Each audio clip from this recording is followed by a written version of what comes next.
MBA करना is not important, MBA कहाँ से करना इज इम्पोर्टेंट। आप कहाँ से करो MBA, that is important. But at that same time जब उनको फिगर बोलता हूँ कि ये सीएफए करने में आपको लगभग 4-4.5 लाख रुपए का खर्चा आता है, because you have to make payment in dollars. लोग रील स्क्रॉल करते हैं, वहाँ पे ऑप्शन आते हैं कि फलाने स्टॉक में पैसा लगा दीजिए, या स्टॉक ब्रोइंग कंपनी के बहुत सारे ऐड आते हैं। I would say those who make money don't talk about it, success comes to those who are truly hungry for it. आज मेरे साथ स्टूडियो में है क्रिप्टॉन एजुकेशन के फाउंडर विशाल रामचंदानी सर।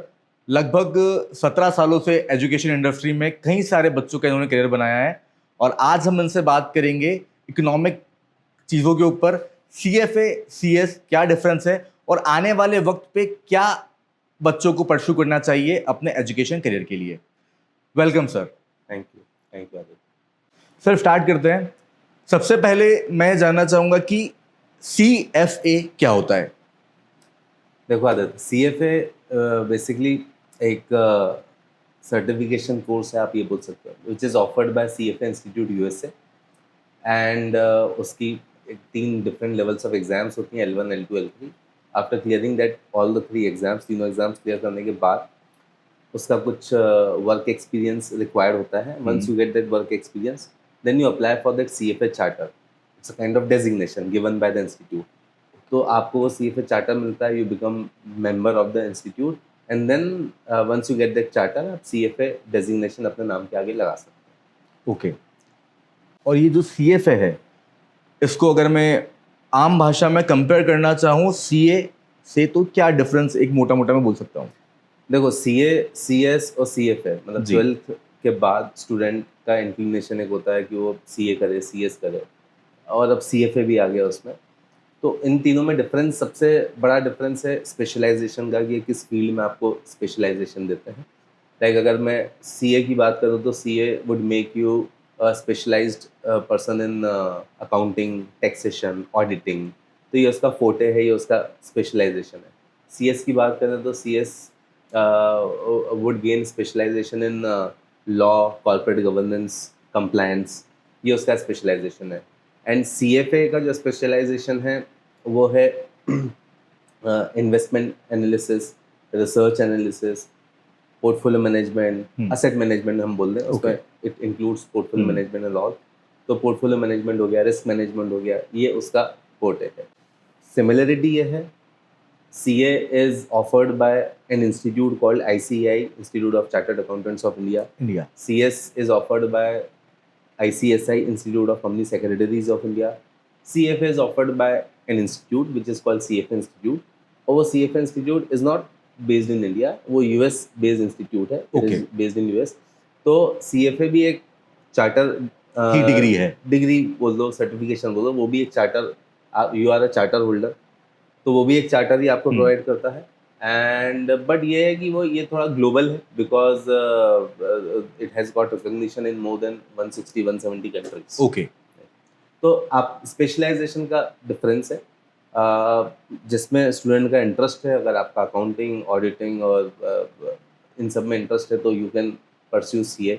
अगर आपका लॉ, कंप्लायंस में इंटरेस्ट है तो सीएस। और अगर आपका फाइनेंस की तरफ इंक्लिनेशन है तो आपको फिर CFA is a good course for you. और एक चीज़ मैं और इसमें ऐड करना चाहूँगा कि बिफोर 2024 जो अभी भी कई सारे बच्चों में ये मिसकंसेप्शन होता है कि सीएफए ग्रेजुएशन के बाद हो सकता है, वो 2024 के पहले ऐसा होता था। Since 24 the institute has made certain changes. अब सीएफए कैसे परस्यू कर सकते हैं, 3 एग्जाम्स होती हैं, L1, L2, L3, level 1, level 2, level 3। अब first year if you are pursuing a 3 year programme, अगर आप ग्रेजुएशन करते हो 12 के बाद और आपका 3 साल का प्रोग्राम है जी, तो फर्स्ट ईयर जैसे आपने कंप्लीट किया, तो आप सीएफए लेवल 1 के लिए एलिजिबल हो, you can appear for level 1। Okay. Second year जब आप कंप्लीट कर लोगे ग्रेजुएशन का, तो आप लेवल 2 के लिए एलिजिबल हो, और जैसे ही आपका ग्रेजुएशन कंप्लीट होगा थर्ड ईयर में, then you are eligible for level 3। तो along with your graduation you can plan for your CFA. Okay. But if you choose a 4 year programme, new education policy में 4 year programme, अगर आप 4 year programme choose करते हो तो level 1 आप दे सकते हो सेकंड ईयर कंप्लीट होने के बाद। ओके। सेकंड लेवल आप दे सकते हो थर्ड ईयर कंप्लीट होने के बाद, और थर्ड लेवल आप दे सकते हो, L3 आप दे सकते हो ग्रेजुएशन कंप्लीट होने के बाद। इन बोथ द केसेस आप अपने ग्रेजुएशन के साथ सीएफए प्लान कर सकते हो। The year in which you will complete your graduation आप अपना CFA भी कंप्लीट कर दो। ओके, बट मैंने कहीं बच्चों को ये देखा है करते हुए कि थर्ड ईयर तक वो डिसाइड नहीं करते कि हमें फोर्थ ईयर में जाना है या नहीं जाना है। थर्ड ईयर में जाके वो लोग डिसाइड करते हैं कि अब हम फोर्थ ईयर भी करना चाहते हैं। हाँ। तो उस केस में उनके लिए क्या बेहतर रहता है? देखिए अगर CFA के पर्सपेक्टिव से देखें तो अगर once you decide that you have to appear for level 1 yes, तो आपको व्हेन यू रजिस्टर तो आपको बताना पड़ता है when you are going to complete your graduation.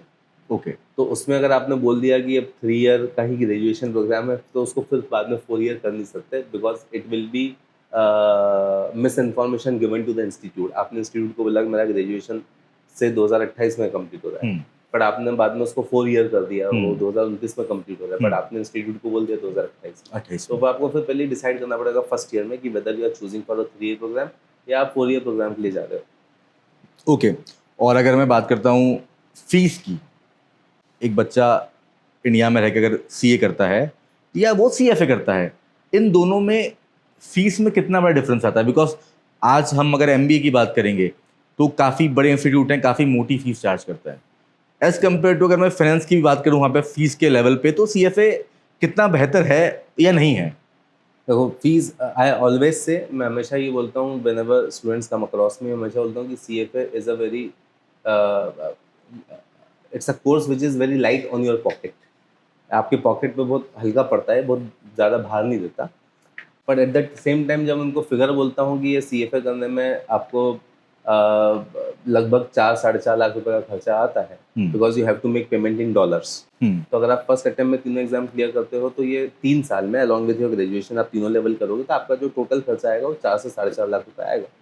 एक तरफ मैं बोलता हूँ it is light on pocket, दूसरी तरफ मैं बोलता हूँ 4 से 4.5 लाख रुपए का खर्चा। तो स्टूडेंट को लगता है कि दोनों स्टेटमेंट कॉन्ट्राडिक्टरी हैं बट मैं उसके पीछे का एक्सप्लेनेशन देता हूँ कि एक फेमस फाइनेंस का ही कोर्स है तो एक कोट में वॉरेन बफेट का यहाँ पे बोलूँगा कि प्राइस इज व्हाट यू पे, value is what you get. तो आप जो पे कर रहे हो 4-4.5 लाख रुपए प्राइस है बट जो वैल्यू आपको मिलती है अगर उस वैल्यू से कंपेयर करें इस प्राइस को तो course is very light on your pocket because value आपको बहुत ज़्यादा मिल रही है। तो CFA जो वैल्यू आपको देता है इट इज़ अनमैच्ड। एक दूसरा, अब अगर तुमने बात की MBA की, so if I compare CFA with MBA तो MBA के लिए एक चीज़ मैं अब बोलूँगा which is very important. MBA करना इज़ नॉट इम्पॉर्टेंट, MBA कहाँ से करना इज इम्पॉर्टेंट। आप कहाँ से करो MBA दैट इज़ इम्पॉर्टेंट क्योंकि MBA अभी आप जाओगे आप 5 किलोमीटर का एक राउंड मार के आओगे तो आपको 10 कॉलेज मिल जाएंगे जो MBA करवाना जी। तो MBA कहाँ से कर रहे हो ये ज़्यादा इंपॉर्टेंट है। तो अगर आप टॉप 20, 30, 40, 50 कॉलेजेस टारगेट करते हो इंडिया के कि यहीं से MBA करना है तो उसमें आपने सही बोला दे चार्ज है hefty fees, they cost you fortune. अब उसके 2 ही तरीके, इधर टेक अ बैंक लोन और sell one of your kidneys, kidney बेचो या bank loan. But I would not say कि वो करना इट्स फुलिशनेस कि वो नहीं करना चाहिए। ये आपका कॉल है, आप वो भी कर सकते हैं। They also give you a good exposure, उनका एल्यूमिनाई नेटवर्क बहुत स्ट्रांग होता है, अच्छा एक्सपोजर देते हैं, अच्छा आपको प्लेसमेंट देते हैं। जैसी फीस चार्ज करते हैं वैसी वैल्यू वो भी क्रिएट करते हैं। बट अगर हम फिर भी कंपेयर करें, अगर रेशो निकालें कि वैल्यू टू प्राइस, तो वैल्यू टू प्राइस जो CFA क्रिएट करता है वो उससे ज़्यादा है। Second, a lot of students who pursue MBA from those colleges जब उनको और फाइनेंस में अगर अपना करियर बनाना रहता है तो MBA इन फाइनेंस करते हैं but they combine their MBA with CFA। Okay, वो MBA करते करते CFA लेवल 1 या CFA लेवल 2 टारगेट करने की कोशिश करते हैं। एंड अगर आप MBA, एक और चीज़ मैं यहाँ ऐड करूँगा, अगर आप MBA टारगेट कर ही रहे हो उन टॉप 50 कॉलेजेस से विच इज़ वेरी गुड, आपको बिल्कुल जाना चाहिए, एंड इंक्लूड्स IIM में, तो आपको बिल्कुल जाना चाहिए। बट वो ग्रेजुएशन, वो MBA आपका कब स्टार्ट होगा? आपके ग्रेजुएशन। अगर आप अलॉन्ग विद योर ग्रेजुएशन 3 साल बाद आप MBA कर रहे हो, अगर वो ग्रेजुएशन के साथ साथ before you start your MBA अगर आप L1 और L2 क्लियर कर देते हो तो दैट L1 and L2 will give you an edge. क्योंकि कई ऐसे कॉलेजेस होते हैं जो एक वेटेज इसको भी देते हैं कि आपका आपने अभी तक कौन से कोर्सेज परस्यू कर रखे हैं, because it is good for them. अगर आप वहाँ जाके बैठोगे और आप बोलोगे कि आई एम L2 क्लियर या L1 क्लियर, तो ऐसे स्टूडेंट को तो they would like in their batch because वो अच्छे से पढ़ेगा, आगे मतलब एक क्रीमी लेयर को बिलोंग करता है। तो this CFA L1 L2 graduation के साथ साथ तीनों नहीं हो पाएंगे, बट अगर आप MBA टारगेट कर रहे हो तो, बट अगर आपने L1 L2 भी क्लियर कर दिया तो this could be your cheat code. जब आप वहाँ इंटरव्यू के लिए बैठोगे, आपने एंट्रेंस दिया, इंटरव्यू दिया, एक बेटे जिसको भी दिया जाएगा, तो आपका इंटरव्यू अच्छा गया, आपका GD अच्छा गया, पर एक कैंडिडेट है जो केवल नॉर्मल ग्रेजुएट है और एक आप हो जो साथ में आपने L1 L2 किया है, तो you have a greater probability of getting selected okay. In that MBA college. और अगर ये बात करूँ मैं कि अगर मैं CA की बात करता हूँ, वहाँ पे क्या एंट्रेंस एग्जाम होता है उनका? CA के लिए एंट्रेंस एग्जाम होता है। हाँ, वो मैं CA MBA के फाउंडेशन। लिए बात करता हूँ तो वहाँ पे भी कैट दे के बच्चा MBA करता है, राइट। तो ही कहीं वो बेनिफिशियल होता है। Right. Same with CS, CFA में भी क्या हमें कोई एंट्रेंस एग्जाम देना है? No, there is no entrance exam, बस वो 3 लेवल है, लेवल 1, लेवल लेवल 2 2, है, level level 3। 3? There is no entrance exam as such. Level 1 से you start your CFA journey, तो कोई एंट्रेंस एग्जाम नहीं है, but there are 3 different exams, L1 L2 L3, बस आपको यही करना है। एंट्रेंस और एग्जाम का कोई कंसेप्ट नहीं है। सबसे इजी कोर्स क्या कहेंगे हम इन चारों को कंपेयर किया जाए तो? What ever comes easy does not have any value. तो ईजी पे तो जाना ही नहीं चाहिए। अगर मैं बता दूं कि ये ईजी है तो फिर तो उसको सिलेक्ट ही नहीं करना चाहिए। सबसे ईजी, अगेन मैंने बोला कि MBA करना इज़ नॉट इम्पॉर्टेंट, कहाँ से करना इज़ इम्पॉर्टेंट। तो कहाँ से करने वाले क्वेश्चन पे अगर देखो तो MBA इज़ ईजी, क्योंकि अगर आप कई ऐसी जगह है जहाँ से MBA करना आसान होता है। बट अगर आप उन टॉप 50 कॉलेजेस को ही कर रहे हो टारगेट, तो फिर MBA इज़ ऑल्सो डिफिकल्ट, क्योंकि उसमें आपको वो एंट्रेंस के इम्पेडिमेंट को क्रॉस करना पड़ेगा। एंड ऑल 3 कोर्सेस, सबके प्रॉज एंड कॉन्स हैं। अगर मैं CFA इसकी बात करूँ, फाइनेंस में CFA is a gold dust, plus CFA gives you unmatched depth, unmatched knowledge. मैंने इसलिए बोला ना, इनफैक्ट कई ऐसे स्टूडेंट्स हैं जो चार्टर्ड अकाउंटेंसी कर रहे हैं, and chartered accountancy gives you a lot of exposure. Accounting में भी एक्सपोजर देगा, ऑडिट में भी देगा, टैक्सेशन में भी देगा, फाइनेंस में भी देगा। अगर उनको भी लगता है कि फाइनेंस इज देयर कोर, उनको फाइनेंस में इनका इंक्लिनेशन वहीं जाना है, तो अपने CA को भी कंबाइन करते हैं CFA के साथ, तो they are CFA। Because CFA जो डेप्थ देता है आपको फाइनेंस में, वो कोई भी नहीं देता। ओके। वो CA भी नहीं देता, वो MBA भी नहीं देता। और अगर मैं ये बात करूँ कि CFA की जनरली होता यही है कि एक क्लास में 100 बच्चे हैं, ठीक है, वो मैं किसी भी कोर्स की बात करूँ, वो 100 में से कितने प्रतिशत बच्चे जो हैं वो आखिरी तक थकते नहीं है कि अब ये क्लियर होने वाला है? क्योंकि मैंने CA के अंदर ये देखा है लोगों को कि एक अटैम्प्ट दिया, अगेन ट्राई कर रहे हैं दूसरे अटैम्प्ट के लिए, फिर तीसरे अटैम्प्ट के लिए ट्राई कर रहे हैं और एट लास्ट बोलते हैं यार नहीं हो पा रहा है, कुछ और कर लेते हैं। नहीं, CFA में कोई इतने अटैम्प्ट नहीं देता। इसके पीछे रीज़न है, बिकॉज CFA में अटैम्प्ट देना बहुत महंगा रहता है। CFA में जो फीस है बेसिकली, जो टोटल फीस पे करते हैं एक एग्जाम देने की, दैट फीस इज GST वगैरह, टैक्सेस वगैरह इंक्लूड करके बताऊँ तो इट इज़ अराउंड $1345 एक एग्जाम देने की फीस है, okay. And if a student unfortunately is not able to clear that exam, तो उसको $1345 वापस पे करना पड़ेगा। $1345 is around for per level, per exam. हाँ, पर एग्जाम। पर एग्जाम, पर लेवल। तो वो कितनी बार वो देगा? तो CA जैसा इसमें ऐसा नहीं चलता कि हर 6 महीने में एक एक उत्सव आ अटैम्प्ट मिल रहा है। यहाँ की अटेम्प्ट। तो नोबडी डज दैट। उसमें तो 4-4 5-5 अटेम्प्ट दे रहे हैं, बिकॉज वो फाइनेंशियली इतना आपकी पॉकेट पे हेवी नहीं पड़ता। बट ये इस यहाँ नहीं हो पाएगा, because that exam, giving exam, और कोई फीस नहीं होती, बस यही फीस होती है। गिविंग एग्जाम इज एक्सपेंसिव, तो इसलिए हद से ज़्यादा 1 अटेम्प्ट या 2 अटेम्प्ट देगा स्टूडेंट, उससे ज़्यादा बार वो उसको रिपीट नहीं करेगा। सेकंड, अगर मैं पासिंग परसेंटेज की बात करूँ तो 45% लेवल 1 की बात करूँ, लेवल 2 की बात करूँ तो वो 40s की लाइन में होता है। थोड़ा बहुत प्लस माइनस 2-3 किसी एक अटेम्प्ट में हो गया, तो 42 to 45% लेवल 1 का पास आउट रेशो होता है। लेवल 3 का थोड़ा बढ़ जाता है इससे भी, पर इसमें मैं एक डिस्क्लेमर देना चाहूँगा। व्हेन आई से कि 45% ऑन एन एवरेज स्टूडेंट पास हो जाते हैं, तो उसका एक डिस्क्लेमर है कि आप इस 45% को टेस्ट नहीं कर सकते कि 45% आप पे अप्लाई करेगा कि नहीं करेगा। उसके पीछे का रीज़न है 2-3 reason. CFA is a global course, तो जो 45% स्कोर है ये ग्लोबल चल रहा है ये, सिर्फ इंडिया का नहीं है। Second, different backgrounds of students appear for CFA exam. जैसे मैंने बोला कोई CA कर रहा है, वो ऑलरेडी CA फाइनल में है, या हो सकता है CA फाइनल भी पास हो गया और वो CA फाइनल करने के बाद वो CFA कर रहा है। कोई एज क्राइटेरिया नहीं है, कोई एज क्राइटेरिया नहीं है। अब उसका पास होने का चांस ही अलग है। सेकंड, कोई MBA कर रहा है, ऑलरेडी IIM इंदौर से MBA कर रहा है, किसी भी दूसरे IIM से MBA कर रहा है, एंड साथ में वो CFA कर रहा है, कोई नॉर्मल ग्रेजुएट है, फर्स्ट ईयर सेकंड ईयर का स्टूडेंट है, वो सीएफए कर रहा है, तो एमबीए के साथ सीएफए कर रहे हो या सीए के साथ सीएफए कर रहे हो या ऑलरेडी वर्किंग प्रोफेशनल हो सीएफए कर रहे हो या नॉर्मल 12 पास आउट हो फर्स्ट ईयर सेकंड ईयर के स्टूडेंट को सीएफए कर रहे हो, तो इतनी वैरायटी ऑफ स्टूडेंट्स देते हैं, उनका बैकग्राउंड इतना वेरिड होता है, इतना वास्ट होता है कि फिर आप जज नहीं कर सकते कि 45% में आप कहाँ आप लायक कहाँ हैं। आ रहे हैं? तो इसलिए परसेंटेज थोड़ा एम्बिगियस है, उसको स्टडी नहीं कर सकते।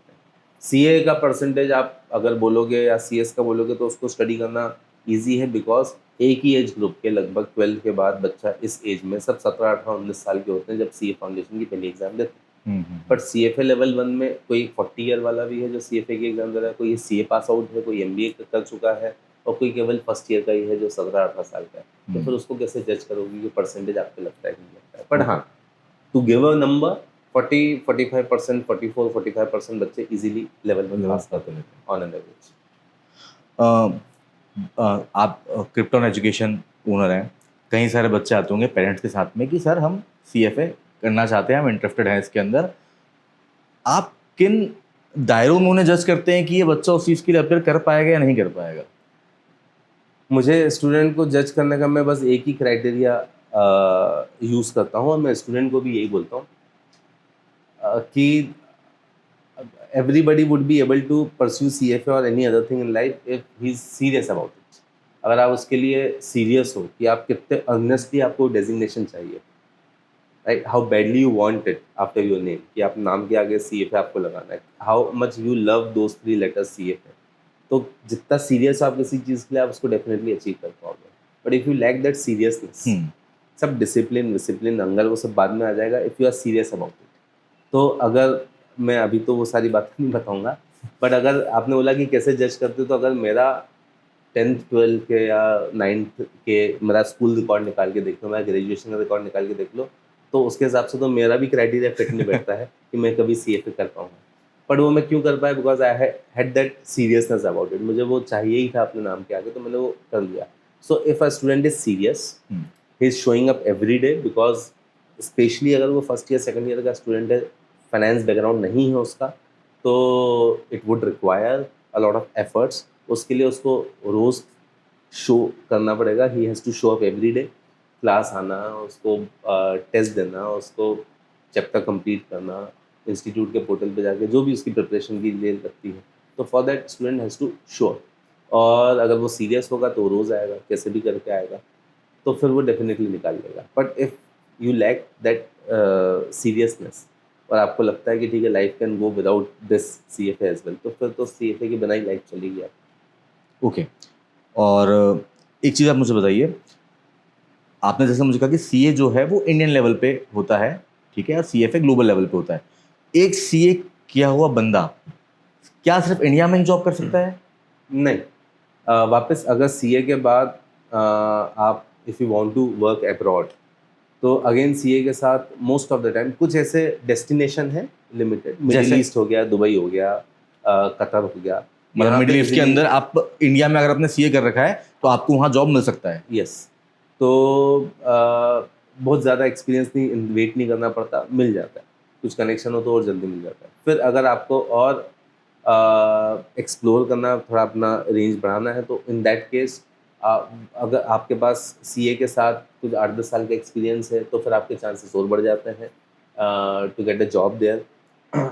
और तो इसे या सीए के बाद आप फिर कुछ फॉरेन कोर्सेज कर लें, सीपीए कर लें, सीएमए कर लें या सीएफए कर लें वापस। आपने कुछ और नाम लिए, सीपीए, सीएमए, ये कुछ ऐसे अकाउंटिंग कोर्सेज ओके होते हैं जो अगर आपको अकाउंटिंग फील्ड में ही जाना है, तो सीए के साथ आप अगर फॉरेन में जॉब करनी है, तो सीए तो आपने यहाँ कंप्लीट कर दिया, तो combine your CA with CPA और सीएमए, अकाउंटिंग में जाना है तो, ओके, ऑडिटिंग में जाना है तो, फाइनेंस में जाना है तो combine your CA with CFA, तो आपको फिर वो एक ग्लोबल पासपोर्ट जिसको बोलते हो मिल जाएगा।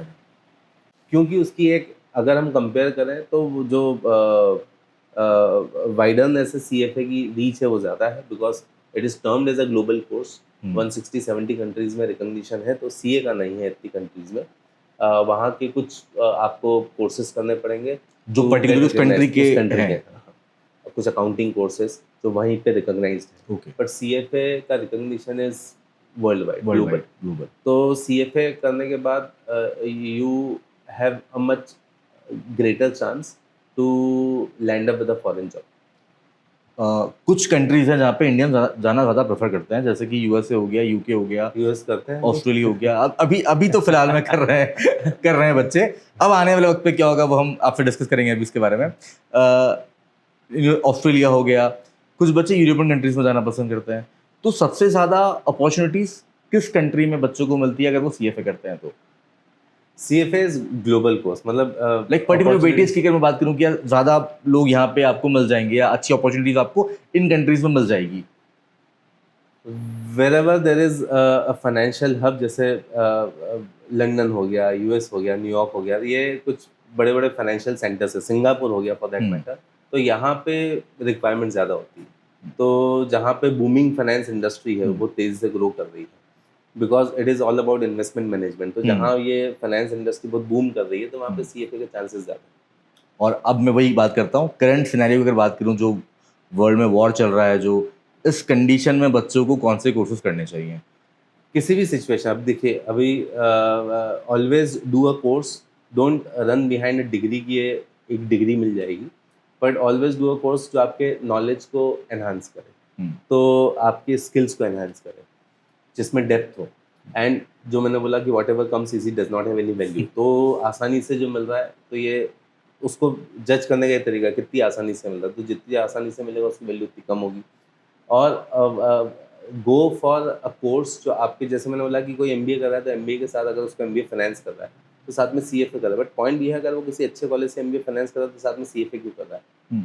बिकॉज MBA इन फाइनेंस और कॉलेज का टैग तो लग गया, what about the depth of the knowledge, वो तो CFA ही देगा, राइट? कोई CA कर रहा है तो साथ में CFA क्यों कर रहा है? CA में भी तो फाइनेंस पढ़ा ही रहे हैं ना, हाँ। पर CA में उतना डीप में नहीं पढ़ा रहे जितना CFA में पढ़ा रहे हैं। तो it gives you the depth. तो all those people who are doing CA plus CFA, MBA in finance plus CFA, वो क्या कर रहे हैं? वो नॉलेज के पीछे जा रहे हैं। डिग्री तो उनके पास है, डेजिग्नेशन तो उनके पास है, but they are going behind knowledge. तो इनसे हम सीखें कि नॉलेज इज एवरीथिंग, आपके पास नॉलेज होना चाहिए। Even if you do not have a, खैर आप CFA करेंगे तो साथ में आपको CFA डेजिग्नेशन भी मिलेगा, but don't go for a course which is only good for a name से, कि हाँ बस ये नाम के लिए अच्छा है। गो फॉर अ कोर्स जो आपको अच्छा करिकुलम पढ़ाए, जिसमें डेप्थ हो, जिससे आपका नॉलेज स्किल्स एनहांस हो, उस पर जाना चाहिए। बिकॉज गोइंग फॉरवर्ड मुझे लगता है कि स्किल्स की वैल्यू है और किसी चीज़ की वैल्यू नहीं है, नॉलेज की वैल्यू है, स्किल्स की वैल्यू है। अभी फिलहाल कंडीशन में अगर बात करूँ तो सीए को लोग जानते हैं, CS को जानते हैं, CFA को लेके अभी अवेयरनेस नहीं है, थोड़ी बढ़ रही है, हाँ, बट CS को तो वो क्योंकि एक दौर आया था जब हम देखते थे कि जिस बच्चे से पूछा जाएगा बेटा क्या करना है, पापा मैं CA बनूंगा। उसके पहले एक दौर आया था, बेटा क्या करना है, मैं इंजीनियर बनूंगा। तो वो दौर कहीं यहाँ मिस है, वो वाला कि लोग जानते हैं कि CFA कुछ होता है। हाँ, वो मुझे ऐसा लगता है गोइंग फॉरवर्ड वो दौर अब आएगा, क्योंकि अभी तक ये था कि ग्रेजुएशन के बाद ही होता था। अब 12th के बाद स्टूडेंट को, थोड़े जो स्टूडियस बच्चे हैं वो 12th के बाद ही उनको लगता है कि क्या करें, क्योंकि सिर्फ सिंपल ग्रेजुएशन करेंगे तो it will be waste of time and energy.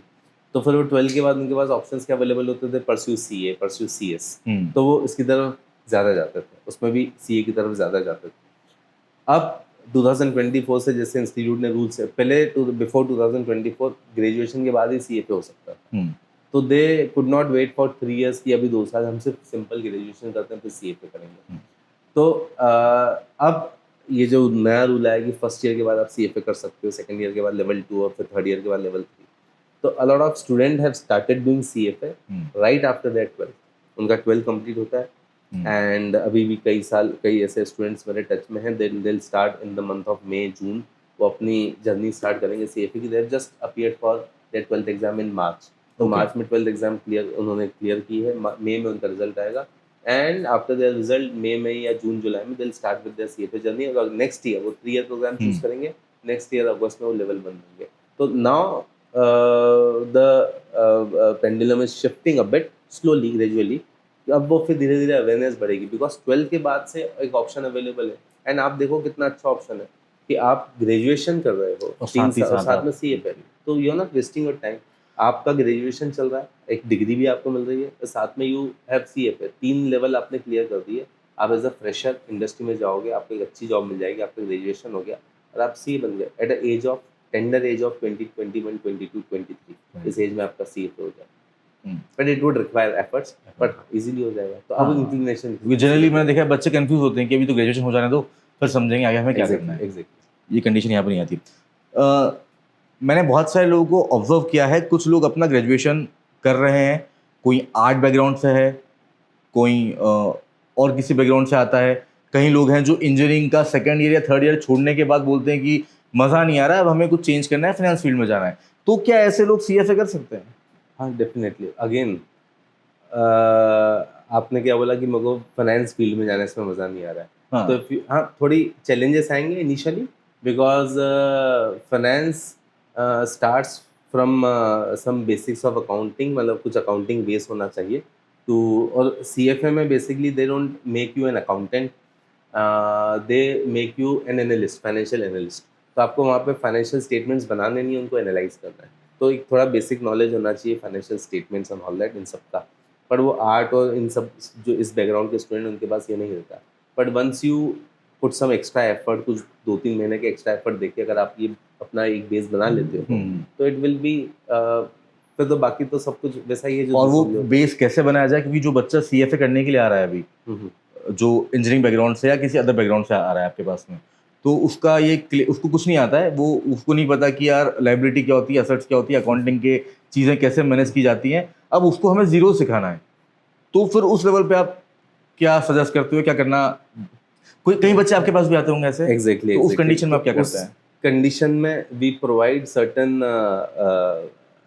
Basic classes, extra classes for those students, कि उनको हम उतना ट्रेन करते हैं, उनको उतना गाइड करते हैं, उनको उतना एजुकेट करते हैं, सो दैट जो CFA का करिकुलम है उसको वो समझ पाए। तो कुछ बेसिक उनको, ये जो अकाउंटिंग मेन, तो 1-1.5 साल का ये एफर्ट बढ़ जाता है इसके अंदर?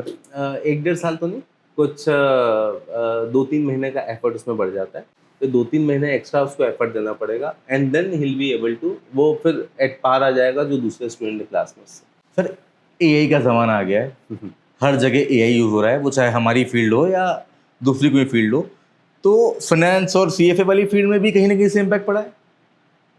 नॉट मच अभी तक तो, एंड मुझे भी नहीं लगता कि आगे हाँ, इन्वेस्टमेंट मैनेजमेंट का रोल प्ले करते हैं जो CFA होता है। तो इन्वेस्टमेंट मैनेजमेंट में you can use softwares, you can, वो तो अभी भी यूज़ होते हैं, बट एकदम से ऐसा कि रोबोट्स आ जाएं एंड कुछ ऐसे चीज़ें होती हैं, स्ट्रेटेजी बिल्डिंग और ये काम तो नहीं कर सकते हैं। Exactly, to meet with clients, to understand the needs of the clients, उसके अकॉर्डिंग उसके असेट्स को मैनेज करना एंड ऑल दैट। तो उसमें एक ह्यूमन टच तो रहेगा ही। एंड तो I don't think, specially in a country like India, कि जहाँ पे अभी भी जो फाइनेंस है वो अभी पेनिट्रेट करना बाकी in the deeper of the country. वहाँ पे एकदम ऐसा तो नहीं होगा कि अगर आप Tier 2, Tier 3 सिटी में जाओगे और किसी रोबोट को खड़ा कर दोगे, लोग आगे बताएंगे कि मैं बताऊँ कैसा इन्वेस्ट करूँ। For that, to make them understand, आपको क्या करना पड़ेगा, आपको उनको एक ह्यूमन टच ही चाहिए, है ना। People will not trust machines, people will trust humans. तो वहाँ पे एकदम ऐसा रिप्लेस नहीं कर देगा, और वो आगे कभी भी नहीं करता है। मैं उसका एक छोटा सा इंसिडेंट देता हूँ। I went to a bank, Indore की बात बता रहा हूँ, एंड मैं बैंक गया, एंड वहाँ पे आई हैड सम वर्क। तो वो उन्होंने एक मशीन ले रखी थी, लगा रखी थी, इंस्टॉल कर रखी थी, एंड मशीन में there was a screen, touch screen. उसमें आपका जो भी काम है वो आप एंटर कर दीजिए, और आपका एक टिकट नंबर आ जाएगा। टिकट नंबर में डिस्प्ले था, fully automatic, you do not need a human for that. लोग आएंगे, वो करेंगे। Okay. But you know what, वो मशीन तो मुझे देखी, आई वाज इम्प्रेस्ड। साथ में एक इंटरेस्टिंग चीज़ मैंने देखी, मे बी उसके पीछे का रीज़न मैंने जानना चाहा, मैंने वहाँ किसी से पूछा नहीं, पर जो मैंने समझा मैं आपको बताऊंगा। वो मशीन के पास उन्होंने बंदा बैठा रखा है, और आप जाके बोले मुझे ये काम है, तो बंदा वो मशीन पे टच कर रहा है और वो आपको दे रहा है। तो मुझे लगा कि ऐसा इसलिए हुआ होगा कि मशीन तो उन्होंने लगा दी, ऑपरेट करना हर कोई नहीं जानता। People who are coming, who are not familiar, they are not familiar with the machine, तो एकदम मशीन से वो कर लेंगे। दे वांट समवन कि वो पूछे हाँ भैया क्या काम है। तो दैट्स वाई, तो वो पॉइंट ये है कि मशीन लगा दी है तो बैंक ने सोचा होगा कि हम ह्यूमन की कॉस्ट सेव कर देंगे, मशीन इंस्टॉल कर देते हैं। अब मशीन की कॉस्ट तो लगा दी, साथ में ह्यूमन की कॉस्ट तो लगी रही है। Now they need a human to operate the machine. तो अगर कोई फाइनेंशियल एडवाइजर रोबोट लगाता है, अगर if I become a financial adviser और मैं अपने ऑफिस में एक रोबोट लगा देता हूँ, तो रोबोट के साथ मेरे को एक सी पे बिठाना पड़ेगा कि वो रोबोट को वो ऑपरेट करेगा, फिर रोबोट होता है। बिल्कुल। ठीक है। सर एक चीज़ और बताइए कि अब आपने इंदौर का एग्जांपल दिया है, तो मैं इंदौर से एक क्वेश्चन पूछता हूँ कि पिछले कुछ सालों में इंदौर जो है एक एजुकेशन हब तो डेवलप हुआ है काफ़ी अच्छे लेवल पे। साथ ही में यहाँ पे बहुत सारे स्टार्टअप भी स्टार्ट हुए हैं।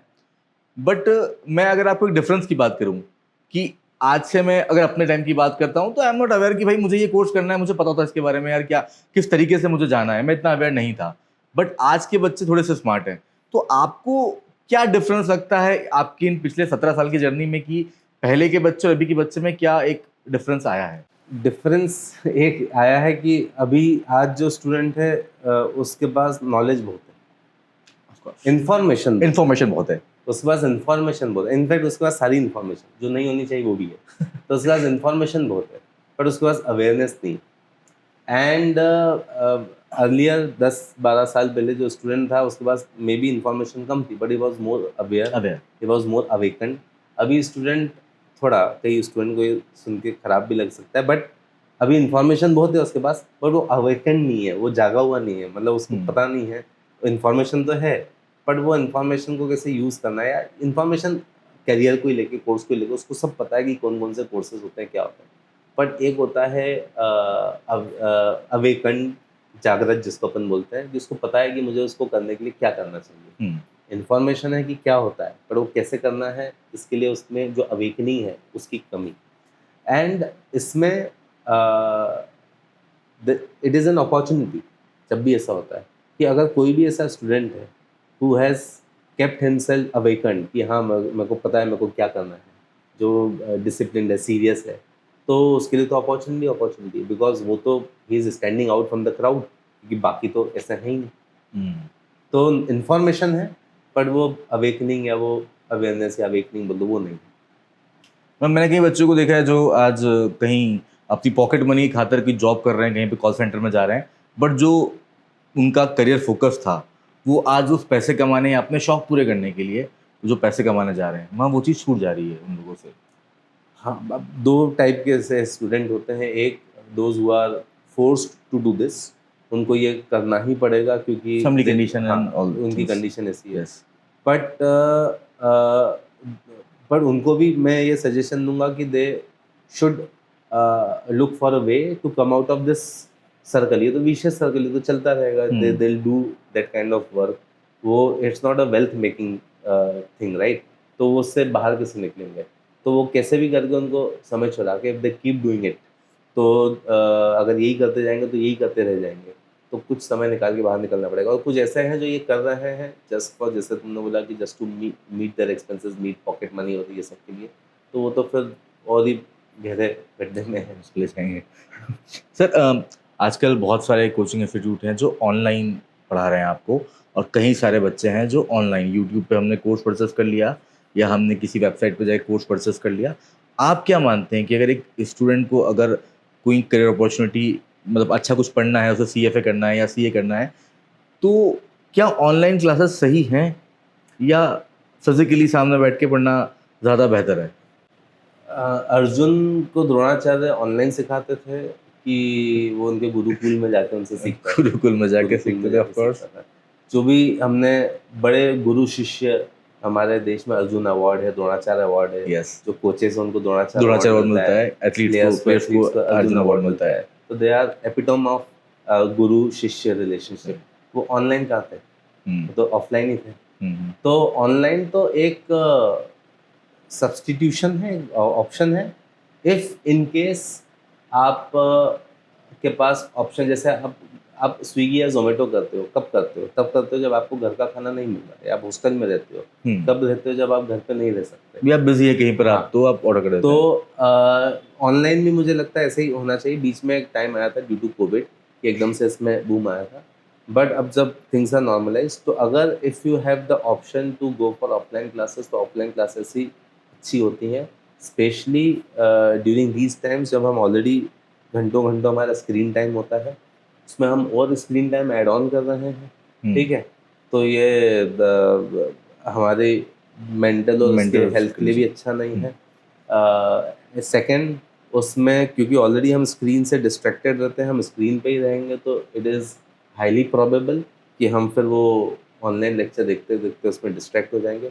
पर हाँ, दोज स्टूडेंट्स जिनके पास ऑप्शन नहीं है, उनको किसी भी रीज़न से अगर ऑनलाइन पे ही जाना पड़ेगा, if they are force to do that, तो फिर कुछ नहीं कर सकते। But if you have a choice, तो ऑफलाइन को कोई बीट नहीं कर सकता, फेस टू फेस क्लासेस को कोई बीट नहीं कर सकता, because you will get that atmosphere.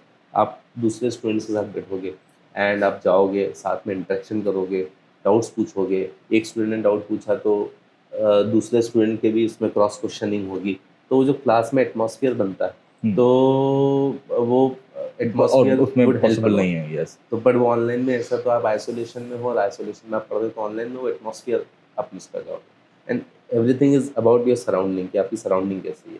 तो सराउंडिंग बनेगी जब आप लाइक माइंडेड लोगों से मिलोगे ऑनलाइन, तो वो उसका एक अलग इम्पैक्ट पड़ता है। ओके सर, अब आप फाइनेंस फील्ड से हैं, तो आपसे कुछ क्वेश्चंस और पूछता हूँ कि आज इंस्टाग्राम का ज़माना है, लोग रील स्क्रॉल करते हैं, वहाँ पे ऑप्शन आते हैं कि फलाने स्टॉक में पैसा लगा दीजिए, या स्टॉक ब्रोइंग कंपनी के बहुत सारे ऐड आते हैं। तो क्या लगता है कि 30 सेकंड की रील के अंदर जो आपको हिंट मिल रहा है, उस पर कहीं लोग कर लेते हैं, मतलब लगा देते हैं पैसा, क्या सही है?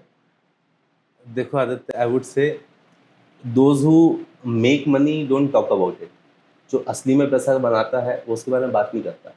तो जो इंस्टाग्राम रील पे आके बात कर रहा है कि इसमें लगा दो पैसा, पैसा बन जाएगा, तो खुद ही बना लेना। Why he is talking about it? अगर आपके पास एक वो what you call it, philosopher's stone, पारस पत्थर है जो किसी भी मेटल को सोना बना देती है, तुम्हारे पास है, तुम मुझसे सोना बनाओ, तुम मुझे दोगे क्या कि मैं आज सर आपको आज एक पत्थर देता हूँ, आप इसको ले जाओ, इसको मेटल से लगाना तो it will turn into gold? वो तुम खुद यूज़ करोगे ना। यस। आप क्यों दे रहे हो किसी और को? अब अगर उसके पीछे वो जस्टिफिकेशन देते हैं कि सर इससे हमारे फॉलोअर बढ़ेंगे, फॉलोअर बढ़ के क्या होगा, आपके व्यूज़ आएंगे, आपको थोड़ा पैसा मिलेगा, तो वो तो आप स्टॉक से ही कमा लो। पर उसमें हो सकता है किसी ने बोला कि ये स्टॉक 25% बढ़ेगा तो बढ़ भी जाए, but there is an inherent risk, उसके अंदर एक रिस्क है, हो सकता है वो ना बढ़े। And those who are suggesting you to do that, वो खुद वो रिस्क लेना नहीं चाहते, but they want you to take that risk. तो रिस्की बेट है। फिर तो मैं यही बोल दूँ, मैं सिक्का उछालता हूँ, आप 1 लाख लगा दो, हेड आएगा, टेल आया तो यू लूज मनी, हेड आया तो यू विन मनी। तो those who make money don't talk about it. अगर वो खुद उस पर पैसा बनाते हैं तो फिर वो किसी और को नहीं बताएंगे, चुपचाप पैसा बनाएंगे।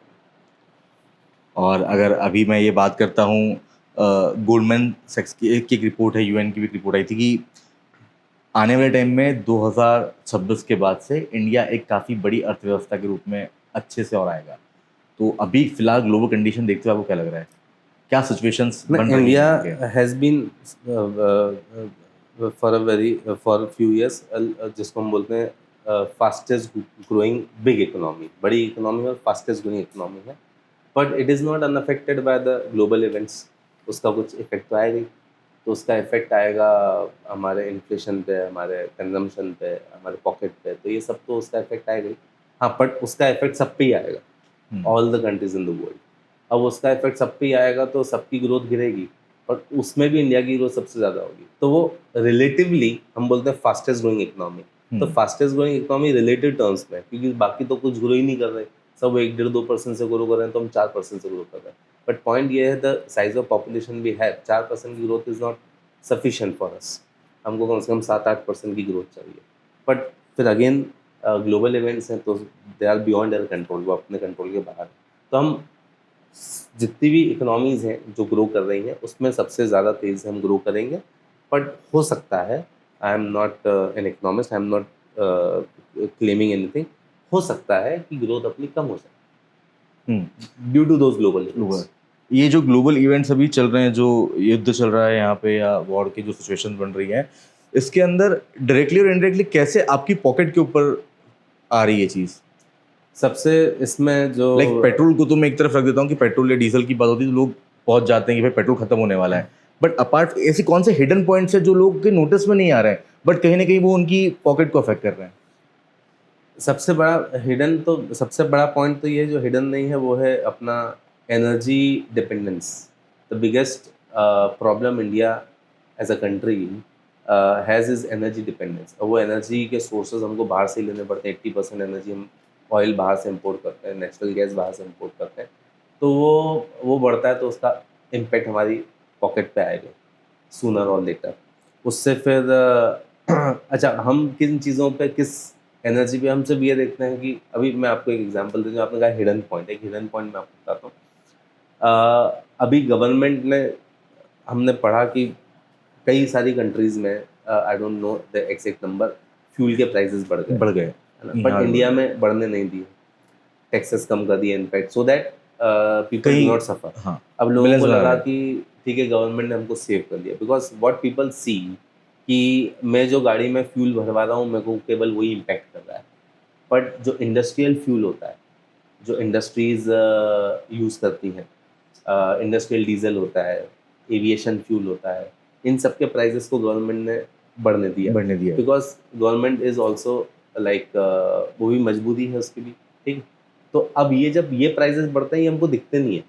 हमको ये दिखता है कि आज पेट्रोल अभी भी 100 रुपये 105 रुपये लीटर है, डीजल 95 रुपीज़ लीटर है, पर जो इंडस्ट्रियल फ्यूल है वो जो एक्सपेंसिव हो रहा है, तो उससे इंडस्ट्री की कॉस्ट ऑफ प्रोडक्शन बढ़ेगी. कॉस्ट ऑफ प्रोडक्शन बढ़ेगी तो वो फिर कॉस्ट ऑफ प्रोडक्शन कहीं ना कहीं हर जगह पे इम्पैक्ट आएगा उसका. बट वो हमको, we don't see it from naked eyes, तो इसलिए हमको लगता है कि हमारी पॉकेट से कुछ नहीं जा रहा है, बट वो इनडायरेक्टली आपकी पॉकेट से जा रहा है. ओके, रैपिड फायर स्टार्ट करेंगे. क्रिप्टो करेंसी, डिजिटल गोल्ड या speculation? Big speculation. Big speculation. Next multibagger sector, EV, AI या renewable energy? I think renewable energy. सबसे टफ सब्जेक्ट, एथिक्स या डेरिवेटिव्स? एथिक्स. सीएफए के बिना finance में career, yes और no? Difficult. मैं no नहीं बोलूँगा एकदम, but very difficult. Your stress buster? My stress buster, when my wife and daughter are around, they are my stress buster. When they are not around, then running and Kishore Kumar songs. पढ़ना ज़्यादा मुश्किल है या खुद exam देना?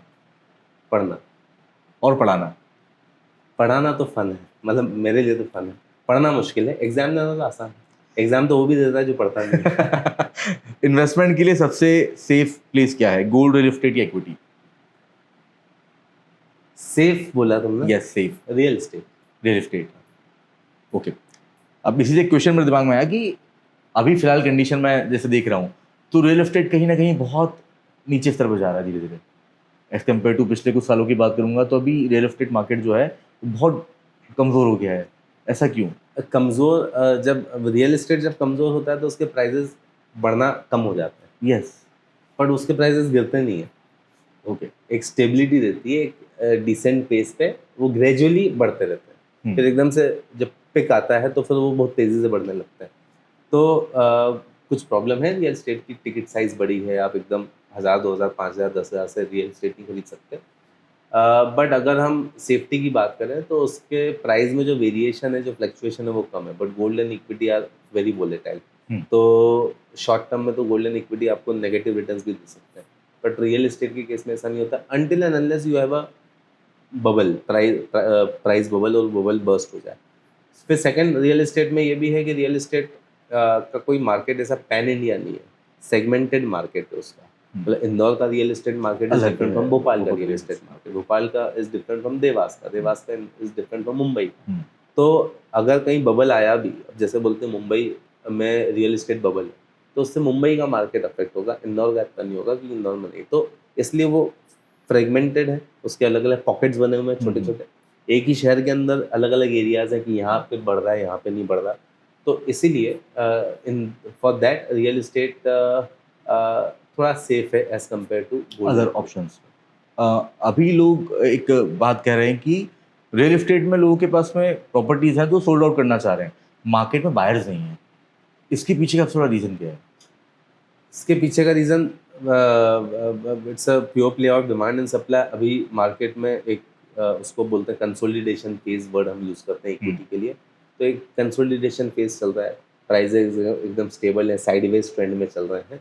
And आप बोल सकते हो कि it's a silence before storm, तूफान के पहले की शांति है. तो बीच बीच में एक ऐसे फेज आते हैं व्हेन पीपल, अच्छा why people do not want to buy, because prices बढ़ नहीं रहे.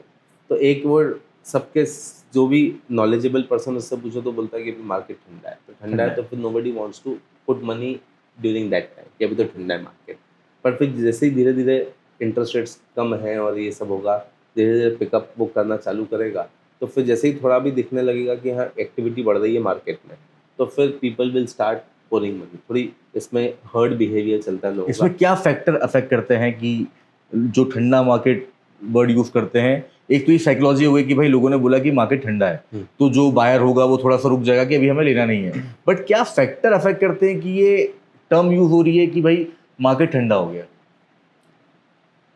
मार्केट में कंसोलिडेशन फेज आता है, मतलब मार्केट बढ़ता है बढ़ता है बढ़ता है, but it can not rise consistently. फिर वो बढ़ते बढ़ते बढ़ते when prices reach a particular level, तो फिर लोगों को लगने लगता है कि it has become very expensive. उसको ऐसा समझो कि suppose there is a piece of land, उसका प्राइस वहाँ पे है पर स्क्वायर फीट में बताता हूँ 5000 पर square feet. Okay. And market एकदम बूम पे है, तो प्राइसेस बढ़ते जा रहे and within no time 2-3 साल 4 साल में वो प्राइस 5 से बढ़ के 10 हो गया।